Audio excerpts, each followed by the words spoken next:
بسم اللہ الرحمن الرحیم۔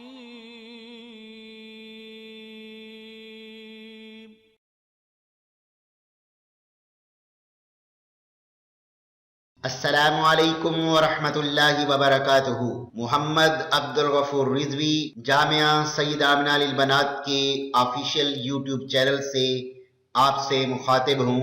تمام ناظرین سے گزارش ہے کہ اگر اس ویڈیو کے دوران کوئی فحش اشتہار چلے تو برائے کرم کمنٹ سیکشن میں اس اشتہار کے حوالے سے مجھے مطلع کر دیں تاکہ اس اشتہار کو بلاک کیا جا سکے۔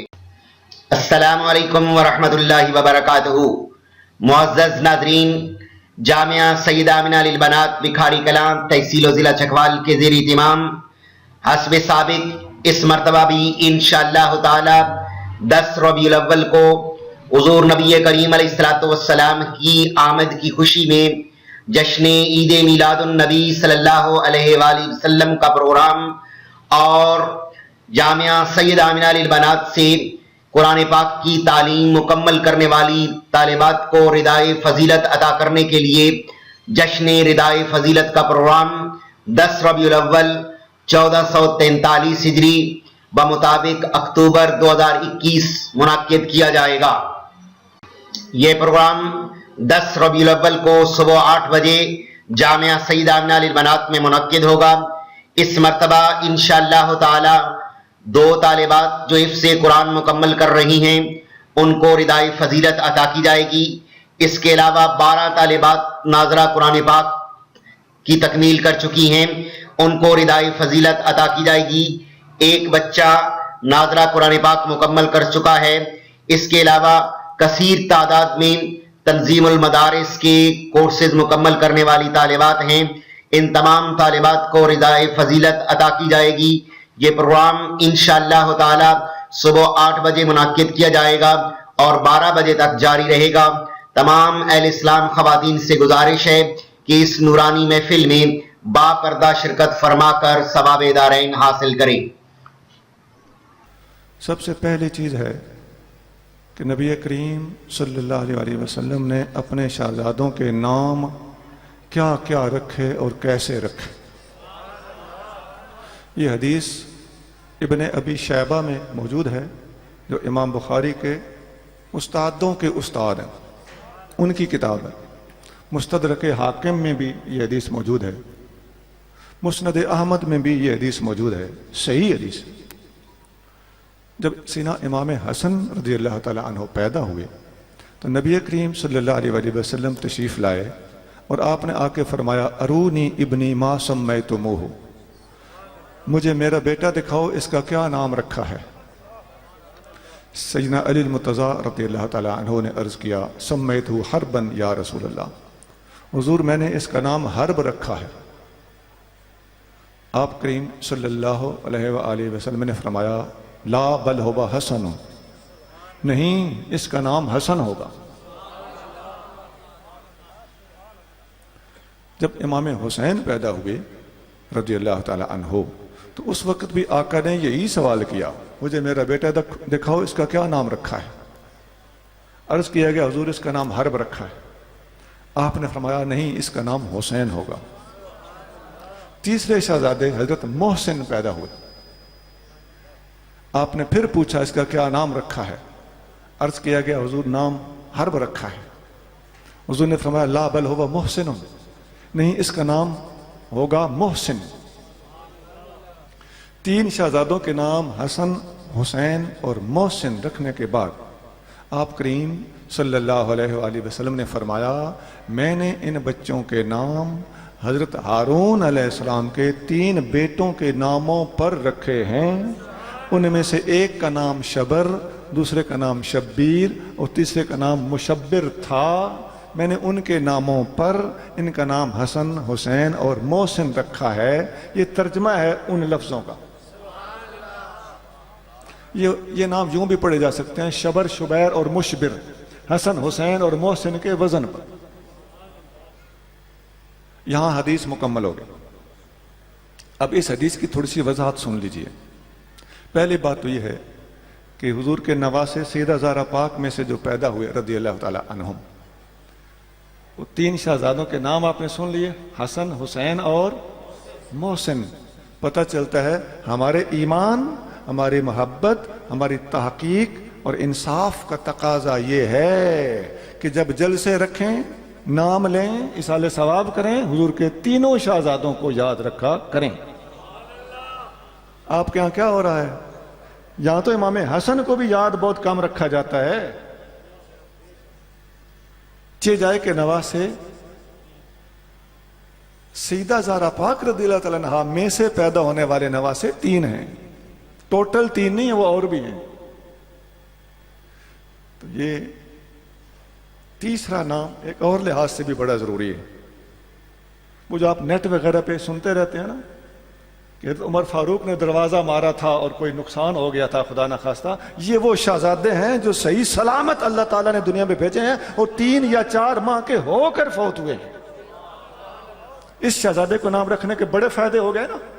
ایک تو تمام شہزادوں کی کل تعداد آپ کو پتہ چل گئی، اور ان شہزادوں میں سے کسی کو بیان کرنا اور کسی کو نہ کرنا، کسی کو زیادہ کرنا اور کسی کو تھوڑا کرنا، یہ سازشیں بھی خاک میں مل گئیں جب 3 شہزادوں کو سنیوں نے بیک وقت ایک ہی پیج پر امت کے سامنے کر دیا۔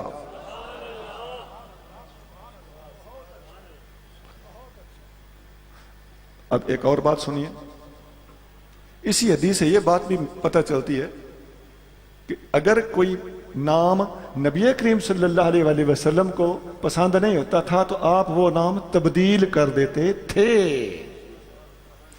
اور کئی صحابہ کے نام کتابوں میں ملتا ہے، بعض صحابیات کے نام بھی ملتے ہیں کہ جو آقا کو پسند نہ آئے تو آقا نے وہ نام تبدیل کر دیے۔ جو نام آقا نے تبدیل نہیں کیا اس نام پہ آؤ۔ پتہ چلتا ہے کہ جس نام کو آقا پاس کر دے وہ پاس ہے۔ تو کتنے ہی صحابہ ایسے ہیں جن کے نام حضور نے تبدیل کیے، تبدیل کرنا بھی سر آنکھوں پہ قبول ہے، اور کتنے ہی صحابہ اکرام ایسے ہیں جن کے نام حضور نے تبدیل نہیں کیے، ان ناموں کو تیرے میرے آقا نے پاس کیا ہے۔ تو کون ہوتا ہے فیل کرنے والا، میں کون ہوتا ہوں اعتراض کرنے والا۔ اب حضور کے صحابہ میں ایک نام عثمان ہے، آپ لغت پھرولتے رہ جاؤ، تمہارا نصیب تمہارے ساتھ۔ ہم نے تو یہ دیکھنا ہے کہ آقا کریم نے پاس کر دیا ہے، ہمارے نزدیک وہ نام پاس ہے۔ لغت کچھ چیختی رہ جائے، عثمان نام کو حضور نے پسند کیا ہے، ہمارے سر آنکھوں پہ قبول ہے۔ معاویہ نام کا معنی لغت میں دیکھو، آپ کو عجیب لغت کچھ اور ہی بتائے گی، لیکن جس نام کو حضور پاس کر دیں، لغت کون ہوتی ہے بیچ میں ٹانگ اڑانے والی، اور تیری عقل کون سی ہوتی ہے بیچ میں آڑے آنے والی۔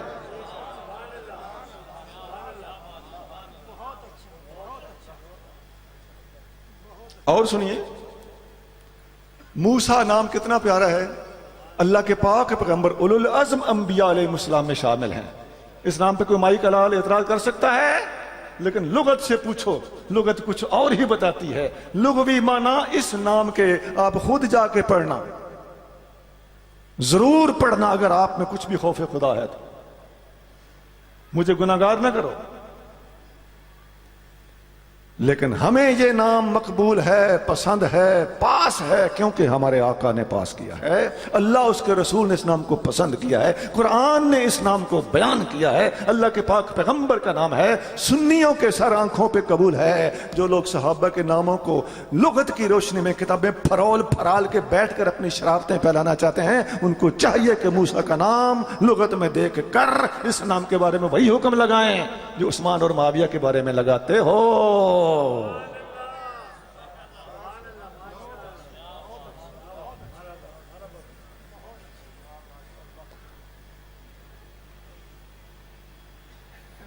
اور لوگوں سے تو ان کو پتہ نہیں ان کا تقیہ کیا کہتا ہوگا، لیکن امام موسیٰ کاظم رضی اللہ تعالیٰ عنہ کو تو یہ بہرحال مانتے ہیں نا، سنی بھی مانتا ہے۔ یاد رکھنا، ہمیں جاتے جاتے بہت باتیں کلیئر کرنا پڑتی ہیں۔